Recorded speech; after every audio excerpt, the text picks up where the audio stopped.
तो यह असंभव है। प्रयास कई बार बहुत किए जाते हैं, बहुत बातों में प्रयास किए जाते, और मैं जानता हूं कि हमारी आजादी के लिए भी बहुत प्रयास किए गए। वर्षों तक लोगों ने लड़ाइयां लड़ी, वर्षों तक लोगों ने संघर्ष किया, वर्षों तक लोगों ने जो वो कर सकते थे आजादी के लिए, चाहे वो शांत रूप में करना पड़े, चाहे युद्ध करना पड़े, उनसे जो हो सकता था आजादी के लिए उन्होंने किया कि वे आजाद हो सके।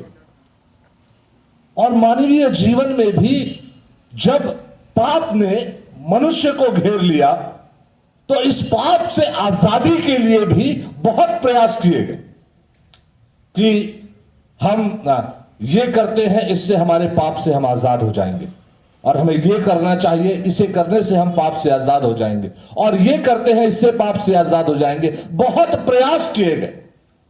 बाइबल में एक अच्छा उदाहरण है, एक स्वामी जब अपनी बारी को किसी को देकर जाता है कि मैं जा रहा हूं दूसरे देश में, तुम मेरे बारी का ख्याल रखना, मेरे बगीचे का ख्याल रखना, मेरे खेत और खलिहानों का ख्याल रखना। और जब वो लौट कर आता है और उसे अपने दासों को भेजता है कि जाओ उससे बोलना कि अब हमारी जो भूमि हमें वापस कर दे, और वो उससे इनकार कर देता।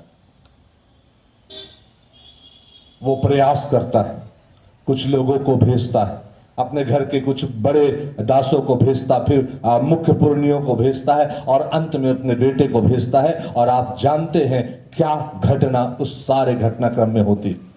वैसे ही परमेश्वर ने भी पापों से आजादी के लिए बहुत सारी चीजों के प्रोसेस को दिया। पहले उसने कहा ऐसा करो, फिर ऐसा, फिर ऐसा, और जब कोई रास्ता ना सूझ पड़ा तब बाइबल कहती है उसने अपने इकलौते पुत्र प्रभु यीशु मसीह को दे दिया कि उसके बलिदान के द्वारा हमें पापों से आजादी मिल सके और पापों से छुटकारा मिल सके। आजादी जो है, स्वतंत्रता जो है, वो एक गर्व की बात है। पुराने नियम में पढ़ेंगे, कई बार आपको मिलेगा जब परमेश्वर के लोग गुलामी में चले गए, परमेश्वर ने उन्हें आजाद करने के लिए योजनाओं को बनाया।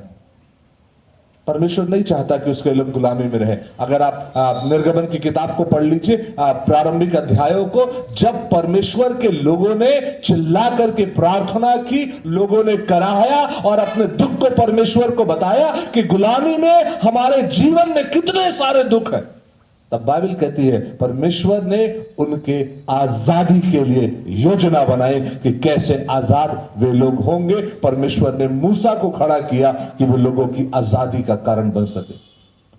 कई बार हम सोचते हैं आजादी ऐसे ही मिल जाएगी, नहीं, परमेश्वर लोगों को खड़ा करता है। फिर चाहे वो मूसा को खड़ा करे, चाहे फिर वो यहोशू को खड़ा करे, फिर चाहे वो दाऊद को खड़ा करे, और ऐसे ही कई लोगों को। पर अंत में आप देखते हैं जो मुख्य आजादी पापों से है, वो बिना यीशु मसीह के आप पापों से आजादी को हम नहीं पा सकते।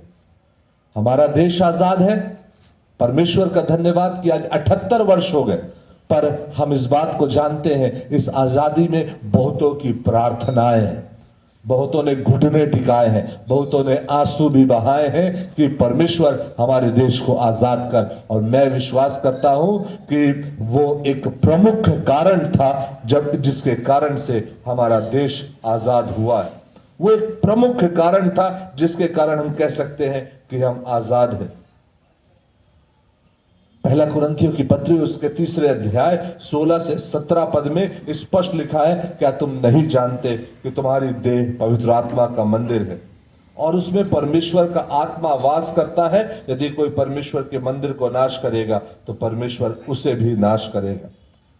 परमेश्वर ने जो आजादी आपको दी है, परमेश्वर चाहता है कि हम उस आजादी के प्रति गंभीर रहें। जब पाप से छुड़ा दिया, परमेश्वर नहीं चाहता कि बार बार हम पाप करते रहें। बड़ा अच्छा लिखा है, इस कारण कि अनुग्रह है। क्या हम पाप करते रहे कि अनुग्रह होता रहे? नहीं, ऐसा बिल्कुल भी नहीं।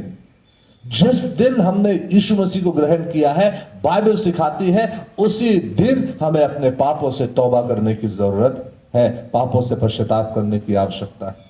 क्यों? क्योंकि यह देह पवित्र आत्मा का मंदिर है। यदि इस देह में कोई भी अशुद्ध वस्तु या इस देह से कोई अशुद्ध कार्य होता है तो निश्चित रूप से जानिए वो अशुद्ध वस्तु परमेश्वर को भी नाराज करती है और वो अशुद्ध काम परमेश्वर को नाराज करते हैं। इसलिए हमें सावधान रहना है, क्योंकि हमारी देह पवित्र आत्मा का मंदिर है। जब मंदिर है तो मंदिर की एक सबसे महत्वपूर्ण बात होती, मंदिर पवित्र माना जाता है। यदि पवित्रता नहीं है तो मंदिर का कोई भी अर्थ नहीं। बाइबल कहती है तुम मंदिर हो, इसका मतलब है तुम्हारी देह को क्या होना चाहिए? हमेशा पवित्र होना चाहिए, पवित्र होना चाहिए। और अशुद्ध वस्तुओं के द्वारा और अशुद्ध कामों के द्वारा यदि परमेश्वर के मंदिर को आप बिगाड़ेंगे तो आप परमेश्वर से लड़ने के लिए अपने आप को सामने ला रहे हैं कि आप परमेश्वर से लड़ना चाहते हैं और आप जीत सकते हैं तो जीत लीजिए। वैसे मैं जानता हूं परमेश्वर से लड़कर कोई जीत नहीं सकता। युद्ध परमेश्वर का। जब आप किसी बात में संघर्ष कर रहे हो, मैं आपसे कहता हूं परमेश्वर के चरणों के पास आइए, दुआ करके देखिए। ऐसी कोई बात नहीं है जिससे आप आजादी नहीं पा सकते। चाहे वो आप किसी पाप से संघर्ष कर रहे हो, आप दुआ करके देखिए। यदि आप किसी ऐसी बात से जो जिससे आप आजाद होना चाहते हैं संघर्ष कर रहे हैं, आप प्रार्थना करके देखिए। कोई बीमारी है, आप प्रार्थना करके देखिए। कोई ऐसी पहाड़ है, परेशानी है, आप प्रार्थना करके देखिए। परमेश्वर आजाद करने के लिए तैयार है। लेना और नहीं लेना आपके ऊपर है। आजादी आप लीजिए या गुलामी में पड़े रहिए, दोनों बातें आपके ही पास है। पर एक बात जो है, परमेश्वर चाहता है कि हम सब आजाद हों। एस्तर की किताब को आप पढ़ेंगे, पहला अध्याय को और 9वें अध्याय को, वहां पर आपको बाइबल में हिंदुस्तान शब्द मिलेगा। हिंदुस्तान शब्द का बाइबल में होना हमारे लिए इतने गर्व की बात है कि हम कह सकते हैं बाइबल जो एस्तर की किताब है हजारों साल पहले लिखी गई थी, पर हजारों साल पहले परमेश्वर की दृष्टि में हिंदुस्तान है। केवल 78 साल में नहीं, हजारों साल पहले से परमेश्वर हिंदुस्तान से प्रेम करता है। एस्तर के समय से परमेश्वर हिंदुस्तान से प्यार करता है, आज भी करता और करता रहेगा। परमेश्वर के लोग हिंदुस्तान में एस्तर के समय से रह रहे हैं, आज भी रह रहे हैं और भविष्य में भी रहते रहेंगे। कोई हमें परमेश्वर के प्रेम से अलग नहीं कर सकता। भारत परमेश्वर भारत से प्यार करता है, भारत के लोगों से प्यार करता है। और पिछले समयों में परमेश्वर ने भारत को जो आशीष दी है जिसकी कल्पना भी हम नहीं कर सकते। इन 78 वर्षों में हमने जो उन्नति की है, जो कई ऐसे देश भी हैं जो हमसे पहले आजाद हुए पर भारत के समान वो तरक्की नहीं कर पाए, पर भारत ने उन्नति की है। यह परमेश्वर की आशीष है, परमेश्वर के लोगों की प्रार्थना है। मैं सोचता हूं हर रविवार जब हम आराधना के लिए इकट्ठा होते हैं, एक बात हम कभी नहीं भूलते कि हमारे देश के लिए हम प्रार्थना करें, अपने राज्य के लिए हम प्रार्थना करें, प्रधानमंत्री के लिए, राष्ट्रपति के लिए, मुख्यमंत्री के लिए, अपने बड़े अधिकारियों के लिए प्रार्थना करना नहीं भूलते। क्यों? क्योंकि बाइबल कहती है प्रार्थना करो। अपने देश के अगुओं के लिए प्रार्थना करो। कई लोग सोचते हैं कि हम लोग प्रार्थना नहीं करते, पर वास्तव में हम अपने देश के किसी अधिकारी को कभी प्रार्थना में नहीं छोड़ते। हम सबके लिए प्रार्थना करते। क्यों? क्योंकि बाइबल कहती है उनका आदर करो, उनके अंडर में रहो, उनके लिए प्रार्थना करो।